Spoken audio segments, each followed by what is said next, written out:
Welcome. Thanks for joining us. Perhaps you're listening live right now on LinkedIn or YouTube or even Instagram, or perhaps you are joining the replay on the podcast afterwards.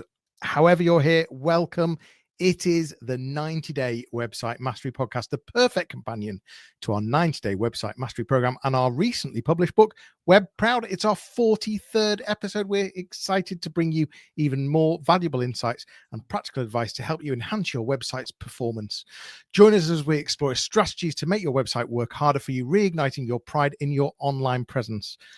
I, of course, have my co-host with me, Pascal Fintoni. Welcome, Pascal. Well, thank you very much. Thank you again for the introduction. And listen, I've had a bit of a peek through. I've cheated today and read the show notes in advance. Usually I take a bit of a surprise, but I was just intrigued about some of your selection across our 4 segments. But it's going to be a good one, as they say, where I come from. Well, you mentioned the 4 segments. We have the You Ask, We Answer, where we've had a question submitted from our community and we answer it for you. We've got website stories where we take an article or a podcast and we share our reactions and lessons from it that we've learned. We have the website engine room where Pascal and myself share an app each or perhaps a piece of kit that helps you as a website manager or website content creator make your life easier and make you feel web proud. And of course, every piece of content, including this podcast, ends with a website call to action where we give you one change or adjustment that you should be making to your website right now. That's we practice what we preach. It's all about giving a call to action. Listen, let's start with You Ask, We Answer.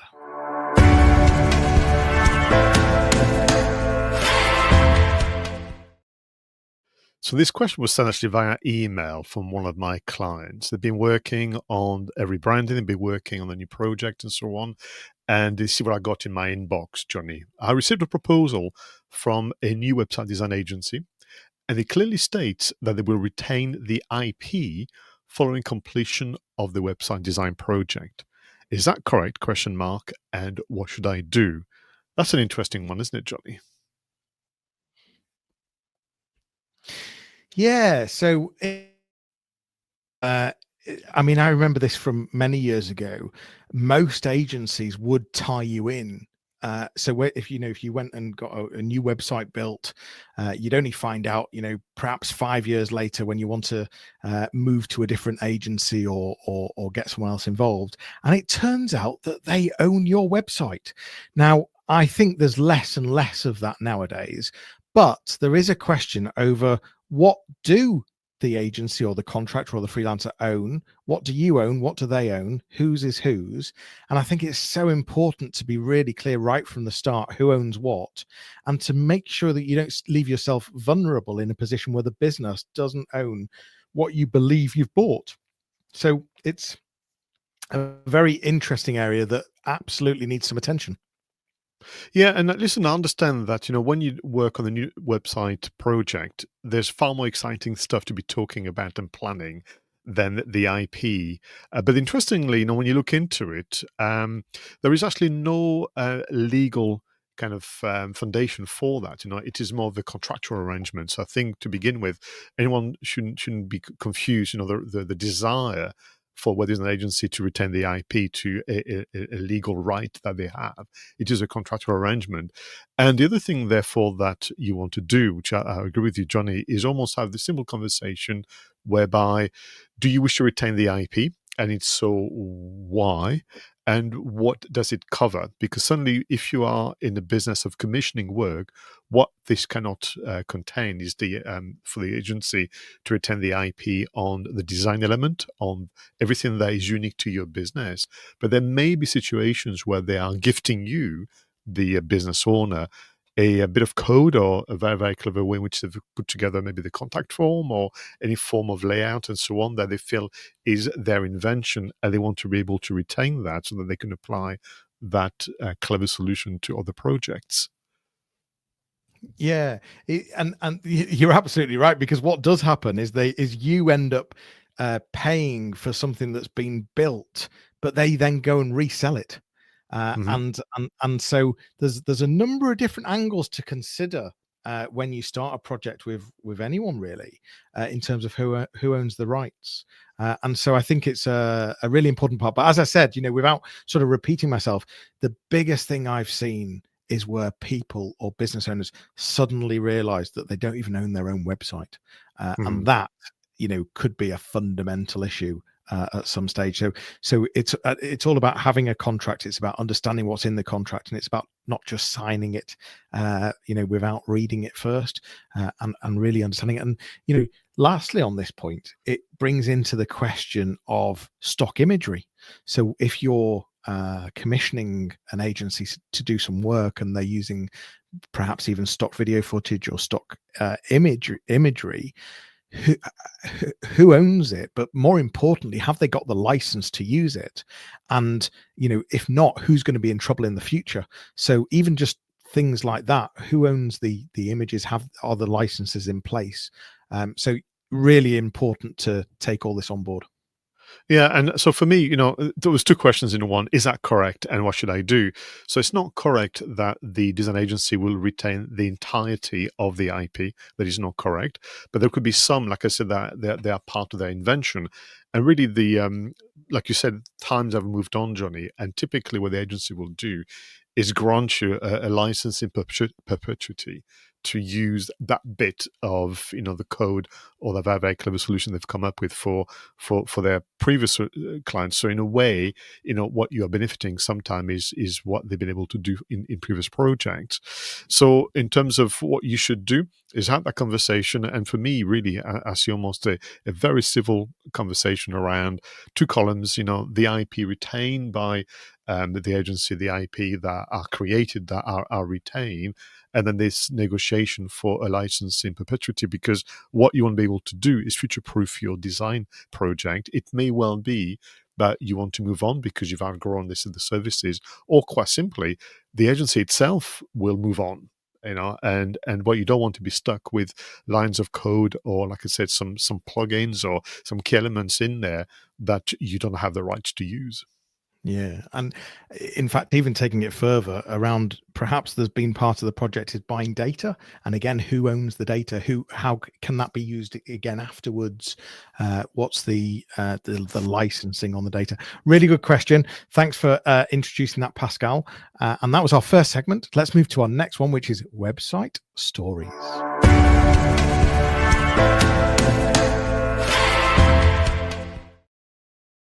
Now, for episode 43, I've chosen an article which I think is perfect for the times that we live in. So this article was written by Jon Evans. He's a chief customer officer for System One, a great company that do amazing work on audience insight, advertising, and more.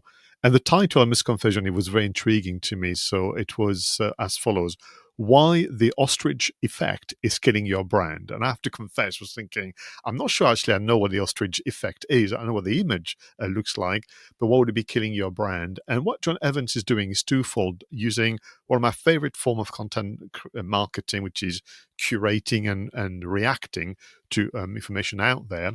And what Jon is doing is looking at two trends that are essentially a reaction when times are tough. So what we're going through, all of us, because ultimately none of our businesses are operating in a silo.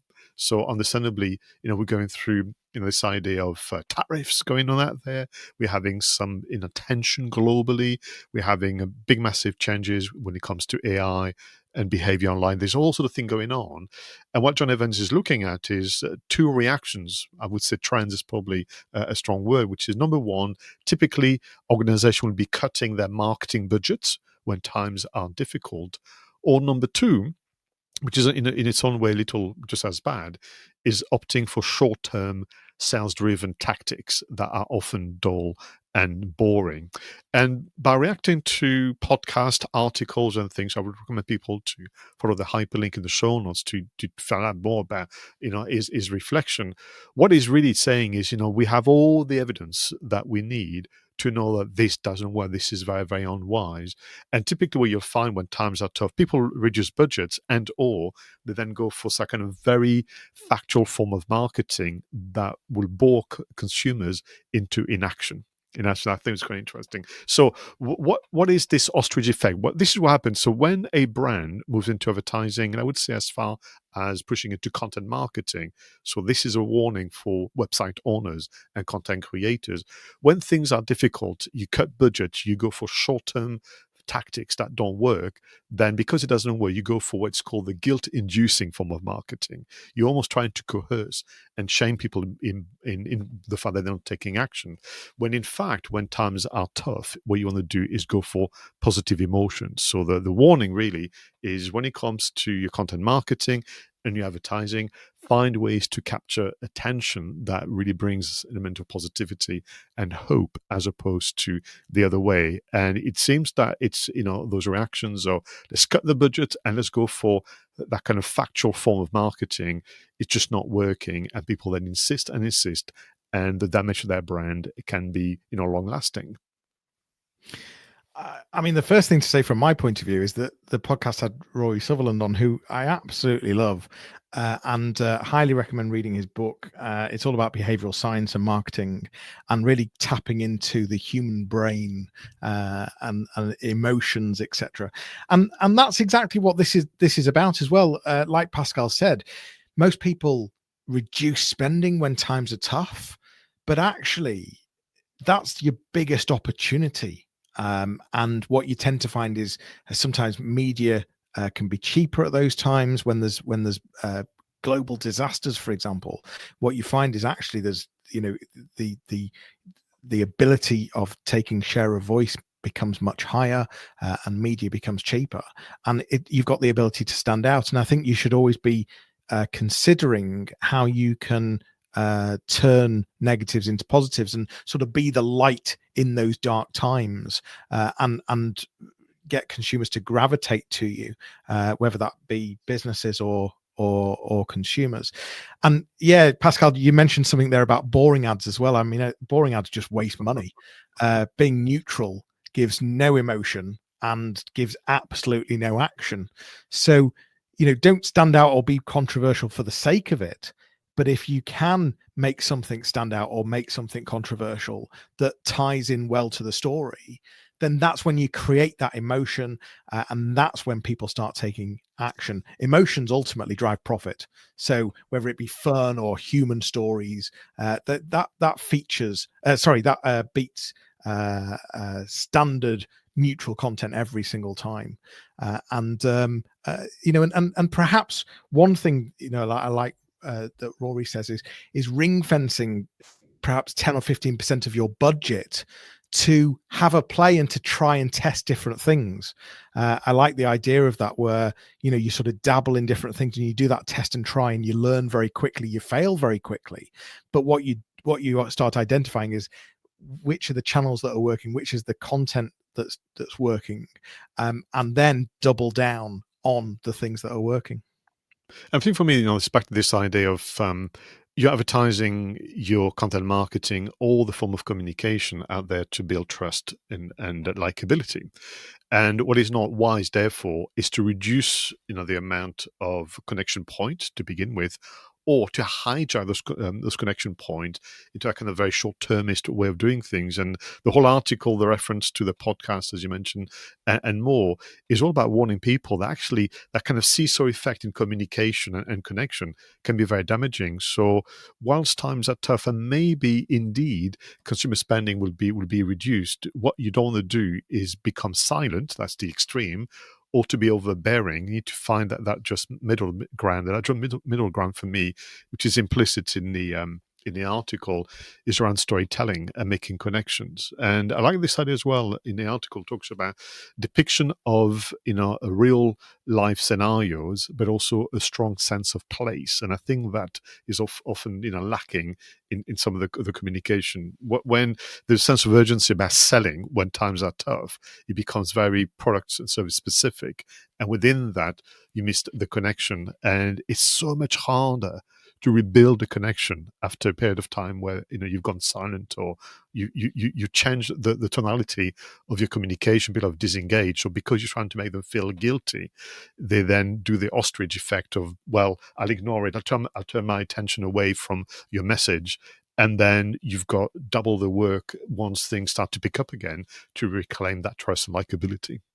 Yeah, it's a lot easier to bury your head in the sand. Simple as that. The book that I was talking about is Alchemy, by the way. Yes. Highly recommend it. If you want a bit of inspiration in marketing, go and read Rory Sutherland's Alchemy book. But yeah, let's not allow your target audience, your consumers, your businesses, whoever you're selling to, let's not allow them to bury their head in the sand, and let's make sure that they have you on their radar. A great topic, Pascal. Let's move to our next segment, which is the website engine room.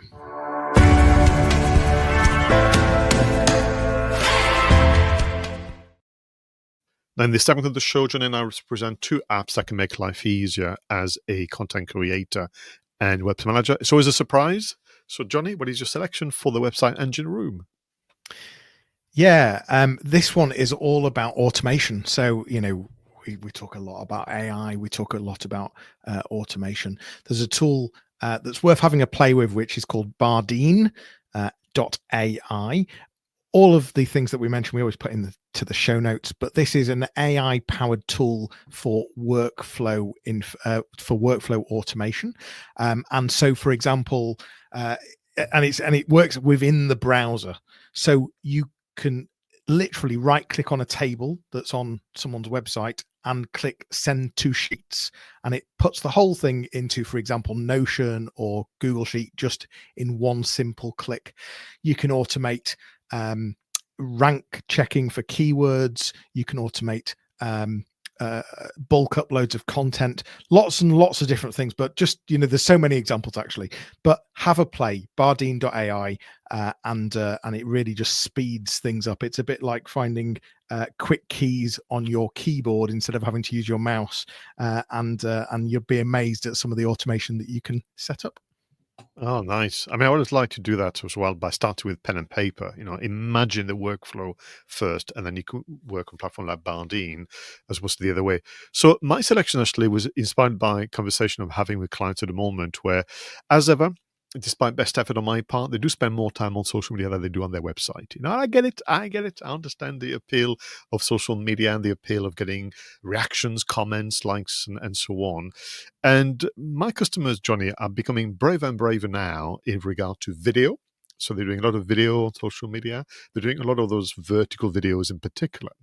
And I say to them, well, minimum, you should repurpose that social media content for your website. If you want me to be only half annoyed with you, and I mean this in the kindest possible way, and you're not putting content on the website, putting more effort in social media, at least repurpose the social media content for the website. And as I said, when it comes to your videos, we need to create a longer story. So if we look back at the fortnight, that you just gone, what video content could you repurpose to a single story?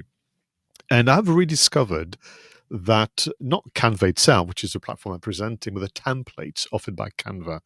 And I would encourage everybody to actually go back to Canva, and I'll put the link in the show notes, and look at the social media templates, in particular for vertical videos. They are truly, truly impressive, and clearly they've been refreshed and reset. We are all creatures of habit. We may have our gun of go-tos on Canva. So as a kind of call to action almost of sort, go back and learn. But when it comes to the tech for today, Canva's vertical video templates are impressive, really good, and will allow you to repurpose all the video content for your website. Yeah, I mean, I just love Canva, full stop. It really is a game changer, and you hit the nail on the head, because people are constantly adding templates to it all the time, and so it doesn't become difficult to stay on trend and to stay up to date, because you find that all the latest trends are in there. And I love the idea of repurposing video, especially from your background, Pascal.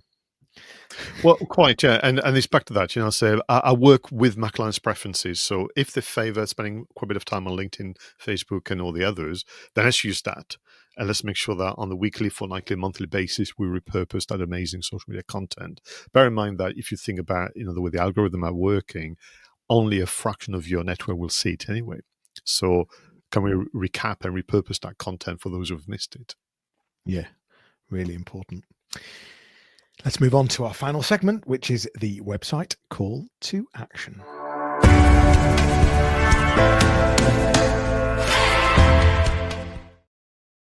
Now, this is about the one change, the one adjustment you should be making right now on your website to make it work harder for you. Johnny, what is your recommendation? Well, I'm going to talk about something quite boring, I'm afraid. I'm going to talk about the cookie consent banner. It's a requirement that not every business is following.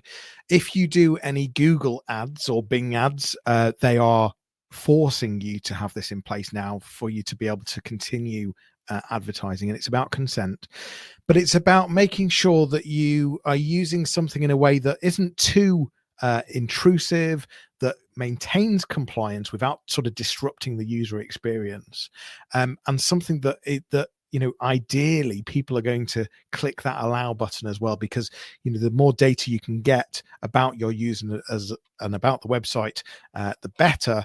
So it's about having something that doesn't feel too intrusive, but at the same time people are going to click the allow button. So I guess what I'm trying to say here is, and I haven't got the answer that I'm going to give on this podcast right now, but what I'm trying to get you to do is to think creatively about how that cookie consent banner could display. Is it branded? Is it got your colors even? Has it got, could you think about the wording and move away from the sort of very standard compliance wording, which is, do you accept cookies, etc., but actually just turn it into your own brand language and be quite clever with it, and perhaps even tell a story on there. So I think the first thing is, make sure you've got cookie consent banner full stop, make sure it's compliant, and find a way to, whilst not being too intrusive, get people to click that allow button, because that then gives you so much more data into, for example, Google Analytics, and allows you continue advertising on Bing and Google Ads. So clear cookie consent banner is my website call to action for this podcast. Love it. And your kind of call out for creativity, I think this is what it's all about, in terms of the website work that we do. I've seen lovely examples where the banner will appear, but actually it's been done in such a witty way where there's half a cookie eaten with a bit of crumbs, and there's a bit of dialogue like this. There's maybe the business mascot there for you. So there's so many different ways in which you can be compliant, but then necessarily bear in mind that our previous comment on the content that we reviewed, but either being dull or just almost like doing the same as everybody else, and that's, I always do a lot of work on even the contact us form. What can you do to reclaim that space that typically is very, very unappealing? I want to continue, therefore, on this idea of creativity, and with a phase 1 call to action. So the next episode I would reveal what phase 2 is. Phase 1. Go for it. Go on.